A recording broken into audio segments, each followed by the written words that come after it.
So let's quickly talk about what's countable and uncountable sets. In this book, I keep repeating this. In this book or in this course, our definition for countable set is different from a lot of books. But you should stick with our own book because this is what we're following. Okay, so in this book, we're defining a set to be a countable set if it has the same cardinality with natural. This is telling you, well, finite sets are not countable.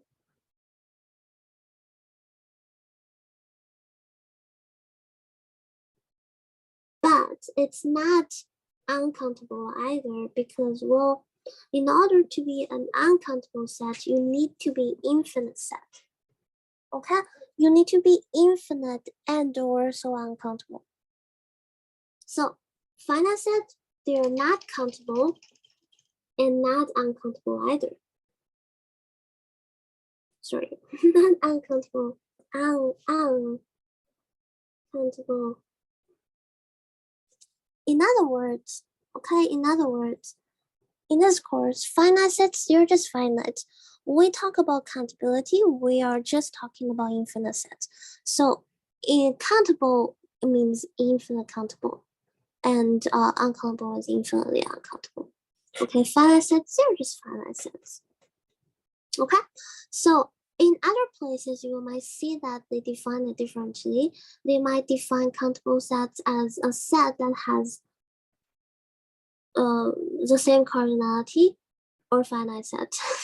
So finite sets in a lot of places they are countable sets, just not in this course. I know it's weird, but we need to stick with it. Anyway, theorem 5.4.3 tells you the real numbers are uncountable. I want to emphasize one thing, that is, if we know something is uncountable, it doesn't mean they have the same cardinality with real number. So let me write that down. Uncountable sets don't necessarily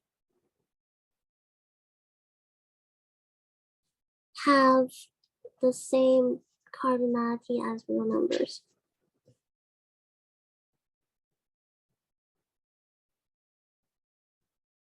Okay, for example, the power set of real numbers is strictly bigger than the cardinality of real numbers.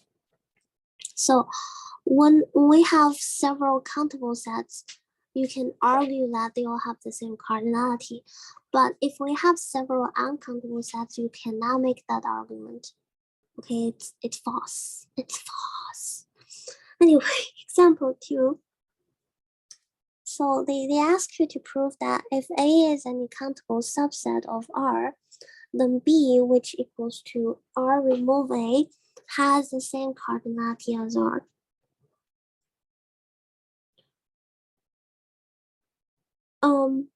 Some of you talked to me about this question, and you are telling me that you wanna prove this by using Cantor's diagonalization argument. It does not work because in this case, you don't even know what B is. Okay, you don't even know what B is. How do you do that, right? And some of you ask me, can I just have a bijection directly, that mapping from B to R? I don't know how you're gonna construct your function because, well, we don't know what B is, as I mentioned. Okay, you don't know what A is either, right? We don't know much about them. Okay, so the information we know is, well, first of all, A is a countable set. It's a countable subset of R, but the most importantly is that it's a countable set. So if it's a countable set, here is my thinking process, okay? Thinking process. If it's a countable set, then we have a bijection between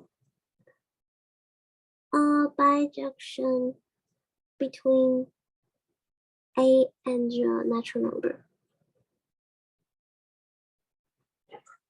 Although I don't know what my A is, but knowing this, Sorry, knowing this is gonna be super helpful. Let me write that down. It's gonna be part of my proof later, but right now it's just rough work. But it will be my proof later, okay? So let's write it down. Since A is countable,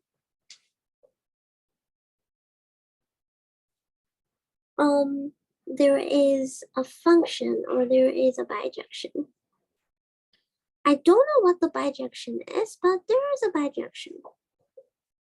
Let's call it F. That maps from natural number to A. Okay, I just wrote it down.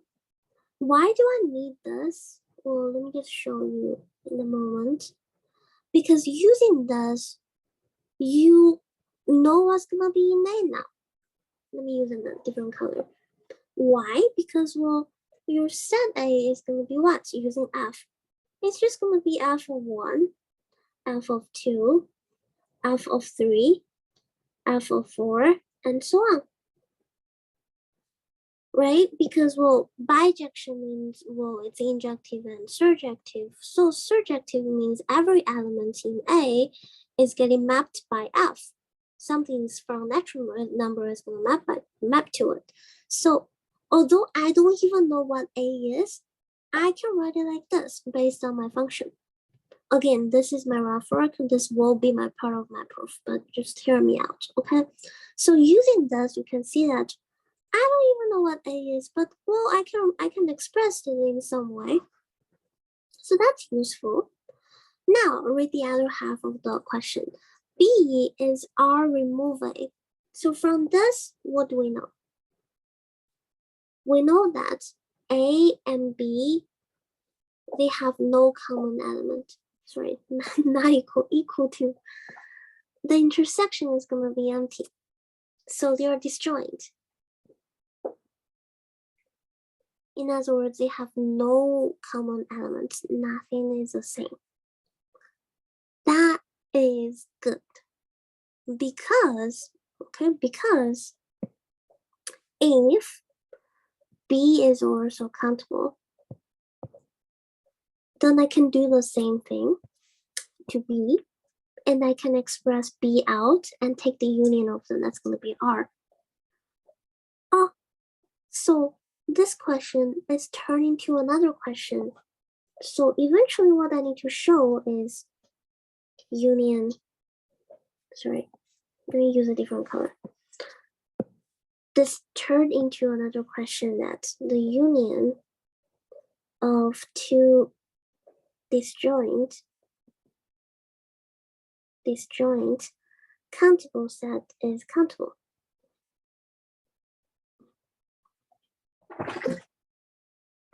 Why? Because, well, if I can show A union B is countable, then R becomes countable because R is a union of them, which we can reach a contradiction. Oh, okay. So for contradiction, I'm gonna suppose B is countable. So let's leave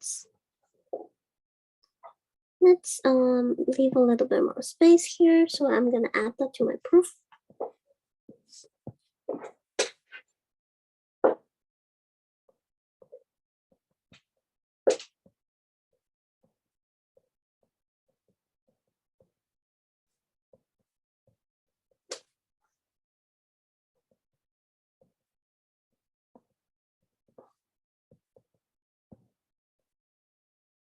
Countable. Okay, and since A is countable, there is a bijection F that maps from natural to A, and as I mentioned, we can do the same thing to B. So also B is countable, which means there is a bijection. Let's call it G that maps from natural to B, which means, okay, go back to my rough work. I can express B as G1, G2, G3, G4, and so on. Now, as I mentioned, we need to show the union of them, and they're disjoint. So the union of them is just A union B, is just what? It's just F1, G1, F2, G2, and so on. Why did I list them out like this instead of F1 all the way and then G1 all the way? Because, well, in that case, I don't know what's my nth term. When you list them out, it's really important to know what is your nth term. So in this case, I would know, well, my 100th term is going to be something. But if you do this, I can ask you, where is this positioning at? Because you have infinitely many of them. So where is this positioning at? You don't know. Okay, so you cannot do this and then this. You have to, alternate between this. Okay, once we figure that out, the rest is simple because, well, your function. Now I want to show it's countable, which means I need natural number map to it. So your function is like this. And A union B, which is F1, G1, F2, G2, F3, G3, F4, G4, and so on. So I map 1 to this, 2 to this, 3 to this, 4 to this, 5 to this, 6 to this, 7 to 8. And that is the function. Okay, so this function, what do I think? Of course, we need to discuss cases because we will F and G, we need to treat them separately, right? So let's look at the first piece. I'm mapping all the odd numbers to F of something. So that's my first piece. Let's write something down. So let's consider, oops, wrong color. Consider, let's say H. Did I use H? No. H that maps from natural to A union B, which is real number in this case. Okay? Then defined by H of X equals to, I need a piecewise function. The first piece is when X is odd. The second case is when X is even. And as I mentioned, when it's odd, I'm mapping to F of something. So something I don't know. When it's even, I'm mapping to G of something. Again, something I don't know. So now we need to figure it out. I dealt with F and G already, so we just need to look at the number inside. I need to map 1 to 1, 3 to 2, 5 to 3, 7 to 4. Does this sound familiar to you? Huh? 1 to 1, 3 to 2, 5 to 3, da da da. Okay, so this is what we need. Okay, we did the exact same thing before. So what you need is X plus 1 over 2. Similarly, even numbers are mapping 2 to 1, 4 to 2, 6 to 3, just like before. So you just need to divide by 2. Okay, and this is a bijection. Well, you need to prove it, okay? Just do it yourself. This is your exercise. So the cardinality of natural number equals to cardinality of real number. This is a contradiction.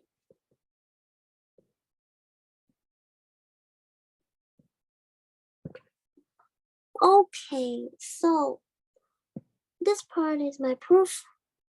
Well, of course, we need to add this part, prove the bijection part. This part is a thinking process. Hopefully that's going to be helpful.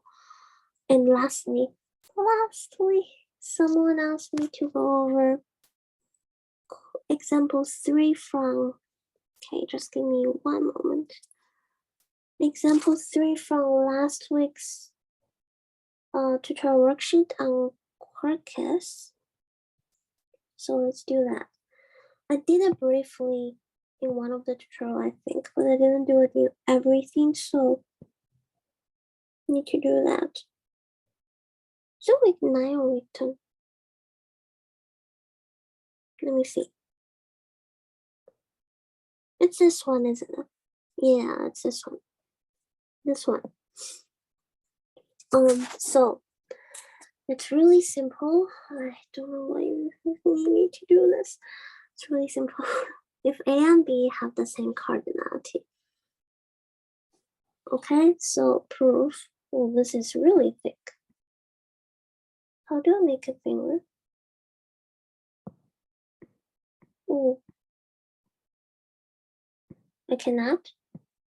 Wait. Hold on. Okay. Doesn't work. Okay, I remember the question now. So the question is A, B, C are sets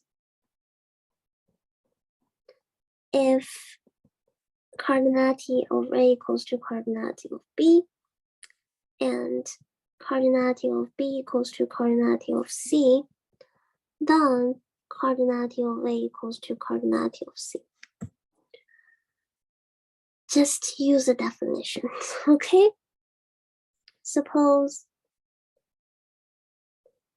they have the same cardinality, then there exists a bijection.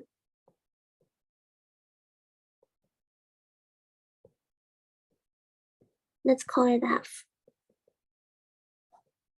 Let's let it map from A to B. Doesn't really matter which order you're using, but let's just do this. Okay? Or so B has the same cardinality with C. So there is a bijection. Bijection.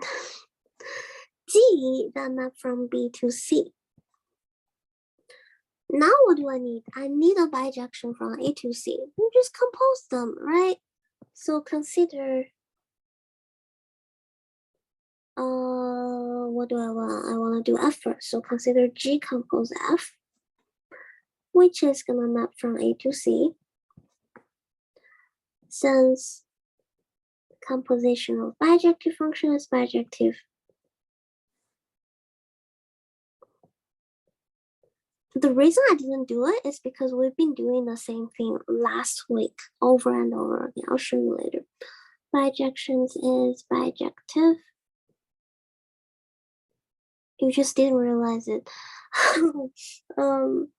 Decompose F as bijective. So by definition,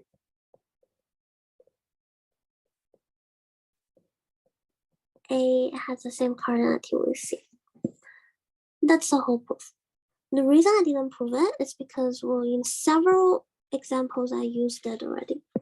In several examples, I constructed one bijection, another bijection, composed it, and said compositional bijection is a bijective. So this is bijective. So they have the same cardinality. So I used it over and over again, you see? So what I did was, well, I tried to show that they have the same cardinality. They have the same cardinality. By this, then they have the same cardinality. That is why I didn't prove this question directly, directly. But I've been using it over and over. I mean, I'm not using it directly. I'm been using the proof technique over and over again. That's why I didn't do it, but it seems like people don't get it. Anyway, that is the end of this recording. I'm so tired, and I'll see you guys tomorrow.